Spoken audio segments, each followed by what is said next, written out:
বাংলাদেশ ক্রিকেটে আবারও নতুন এক গল্প লেখা হলো। সমালোচনার ঝড়, হারের বেদনা আর প্রশ্নবাণের মধ্য দিয়ে যখন টিম বাংলাদেশ যেন নিজের ছন্দ হারিয়ে ফেলেছিল, বল হাতে নামতেই রিশাদ যেন অন্য এক রূপে হাজির। প্রথমে স্পেলেই শুরু করেন বিধ্বংসী আক্রমণ। 1 ওভার, 2 ওভার, 3 ওভার একের পর এক ব্যাটারকে ভয় ধরিয়ে দেন। মাত্র 6 ওভারে 5 উইকেট তুলে নিয়ে রিশাদ হোসেন তৈরি করেন অবিশ্বাস্য এক রেকর্ড। হ্যাঁ, ঠিকই শুনছেন, এক ম্যাচেই 6 ওভারে 5 উইকেট।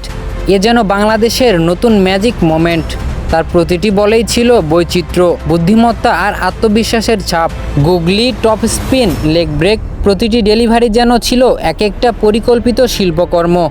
আর উইকেট পাওয়ার পর সেই সেলিব্রেশন, সবাই যখন উল্লাসে মাতোয়ারা, রিশাদ তখন মাথা নিচু করে সেজদায় লুটিয়ে পড়লেন মাটিতে। বললেন যেন আল্লাহ চাইলে সবই সম্ভব। এ দৃশ্যটা পুরো স্টেডিয়ামকে নিস্তব্ধ করে দেয়, কারণ এখানে দেখা গেল শুধু এক ক্রিকেটার নয়, এক অনুপ্রেরণার প্রতীক। রিশাদের সেই দারুণ স্পেলের পর মেহেদী হাসান মিরাজও ছন্দে ছিলেন। দারুণ বোলিংয়ে টিমের কন্ট্রোল ধরে রাখেন। মুস্তাফিজও নিজের জাদু দেখিয়েছেন, নিয়েছেন 2 উইকেট। অবশেষে 208 রানের টার্গেট রক্ষা করতে গিয়ে বাংলাদেশ জয় পেল 74 রানের বিশাল ব্যবধানে। এই জয় শুধু একটি ম্যাচের নয়, এটা আত্মবিশ্বাস ফিরে পাওয়ার জয়। এটা নতুন সূচনার বার্তা। বাংলাদেশ ক্রিকেট অনেক দিন ধরেই খুঁজছিল এমন এক গেম চেঞ্জার যে একাই ম্যাচের মোড় ঘুরিয়ে দিতে পারে।